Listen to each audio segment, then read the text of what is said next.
Hey guys, this is Brian with another video. I am super excited about this one this morning, and I appreciate all of your great feedback and support and ideas. I'm having so much fun doing this.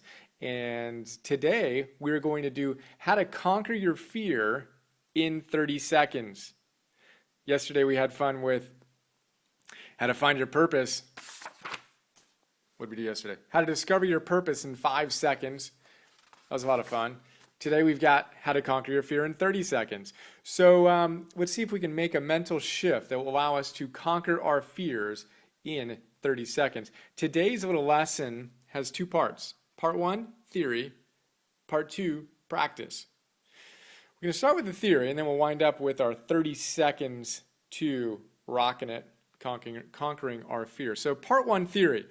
We need to understand there's a difference between fearlessness or having no fear and being courageous. There's a huge difference.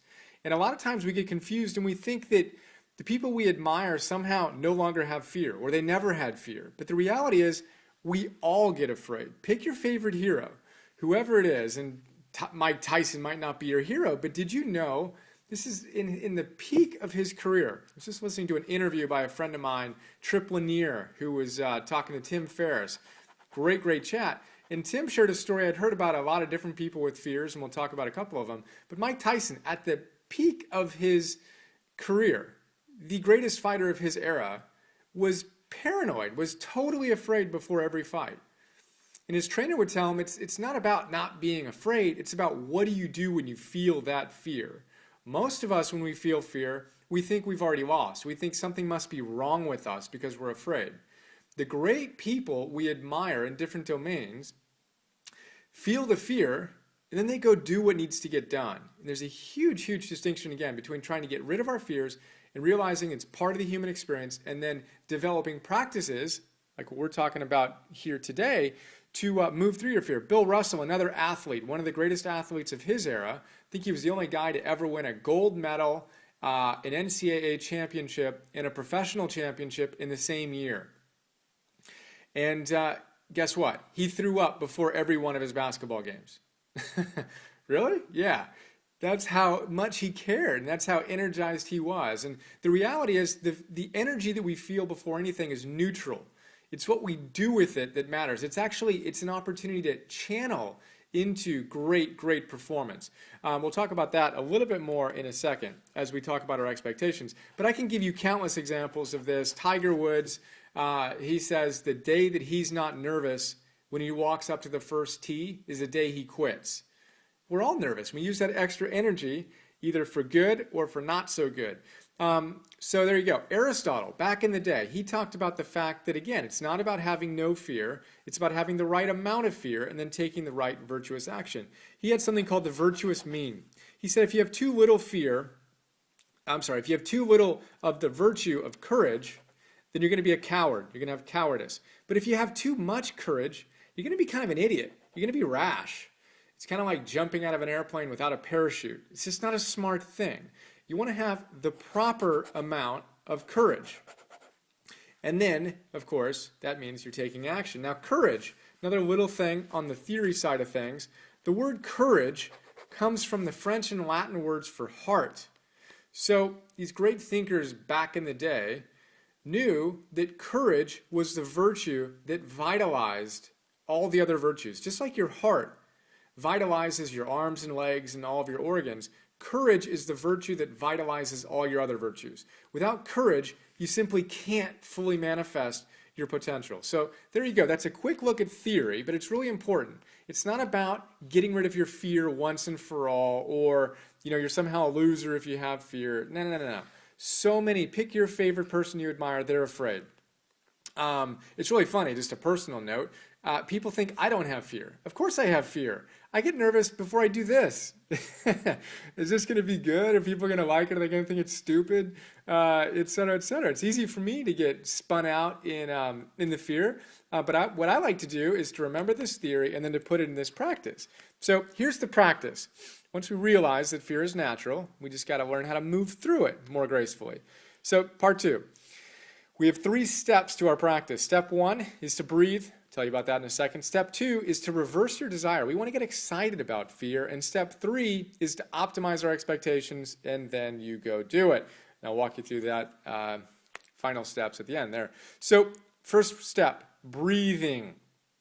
Fritz Perls says, fear is excitement without the breath. Think about that. Fear is excitement without the breath.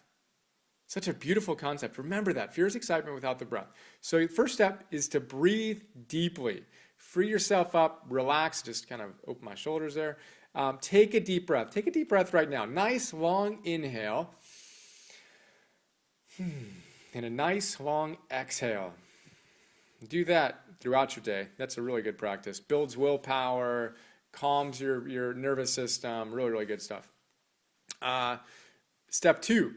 Reverse your desire. This is another idea. We talked about the tools and grateful flow. This little idea here, right?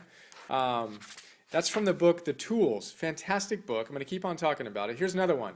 Reversal of desire. They say that here's kind of their model of life. Here's you inside your little comfort zone. Here's your fear, which is keeping you inside your comfort zone. Oh, bummer. And here on the other side of your fear is infinite possibility. All the things that you can do. And your fear, they call it pain, is in between you and your possibility. And if we have this comfort zone that we constantly retreat into every time we feel fear, and we kind of reverse back into it, and we just, oh no, not today, maybe I'll do a little more prep, and then I'll be ready to send that email or make that phone call or record that video or write that blog post or launch the business or whatever. Well, bummer, because your possibility exists on the other side of that fear that's holding you back. So what they say is you got to recognize that infinite possibility. Think about that. Infinite possibility exists on the other side of your fear. Now, when you know that, you can reverse your desire. And when you start feeling fear, you can say, oh man, this is a great opportunity for growth. Infinite possibility exists on the other side of my fear. What can I do to bust through my comfort zone, to move through my fear, and to experience all that I'm capable of experiencing? Reversing our desire. Quit looking at pain and fear as something that's going to limit us and something that's actually going to set us free. Our freedom exists on the other side of our fear. Our freedom exists on the other side of our fear. That's a big thing to know. Think about the best things in your life, right? My hunch is they came on the other side of you moving through your fear. I can give you a bunch of examples in my life. Super quick one. First business, I'm 24, 25 years old, and a friend is at UCLA's business school, and we're working together on a business plan, and he for the business that I was running at the time. And he wanted to enter it into the business plan competition. And I'm at first like, no, we're not ready. And I was super clear we're not ready. We enter it, and we're scheduled to present, and I've got to fly out there, and I'm just convinced we're not ready. Basically, I'm afraid that we're going to look like idiots. I want to hang out of my comfort zone. And I'm literally as stressed as I can be. I'm nauseous. I don't want to go to this thing. Don't want to do it. And I wind up doing it, right? And we wind up presenting, and I can tell you funny stories about how nervous I was before that. We'll get into that another time. But we did it. And we wound up winning the business plan competition, a competition I didn't think we were ready for. We won this business plan competition at UCLA. We got business cards from all these VCs. We wound up raising $1 million, wound up raising another $4 million, hired the CEO of Adidas to be our CEO, and we did some really neat stuff that we wouldn't have done if I didn't. And it wasn't even like a conscious thing. I just kind of stumbled onto the other side of my fear, and there this possibility existed. And I can give you countless examples in my own life, from the mundane of recording this video and moving through my fear, to creating other businesses and relationships and all those things. So where are you getting stuck by your fear, and how can you see this infinite possibility on the other side of it? And then how can you bust through your fears and expand your comfort zone? Really, really big idea. So that's step 2. Step 1, we breathed. Took a nice deep breath. Step 2, we reversed our desire, and we saw this model working out. And step 3, we want to optimize our expectations. So the reality is you're afraid for one very, very simple reason. On this little spectrum of expectations, you have a negative one if you're afraid. It's very simple. You expect something to go wrong. If I'm afraid to record this video right now, I expect you to not like it, right? Well, that's going to lead to what? Fear. Now, if I expect you to like it, or at least hope that one person watches this, which is how I always do anything whenever I'm teaching, I hope one person gets something out of it, and then it's worth it for me. If I can imagine that one person, I actually get a little tears in my eyes as I say that, if I can imagine that one person who emails me and said, you know what, that changed my day, that made me have a happier day, well, guess what? I get excited. I get motivated. I can imagine communicating with that one person, and then my fear moves to excitement. And I literally can get excited about it. That's so cool, right? Move your expectations from negative to positive. Your fear moves from, your experience moves from fear to excitement. Really, really cool stuff. So step 1, breathe. Step 2, reverse your desire. Step 3, optimize your expectations. Go from negative to positive. And there you go. You've got a 30-second model to conquer your fears. Again, remember the theory. It's not about getting rid of our fears. It's about developing courage. When we do that, we can spend 10 seconds, when you feel fear, spend your first 10 seconds breathing. Nice deep breath. Just on the inhale, just think about relaxing. And then think about, wow, this is cool. I'm going to reverse my desire, and this fear is actually going to set me free. I'm going to move into my infinite possibility. Awesome. You can do that in less than 10 seconds. In the next 10 seconds, I want you to think about the negative thought you're having of what's going to go wrong. And then I want you to think about what's the other side of the spectrum.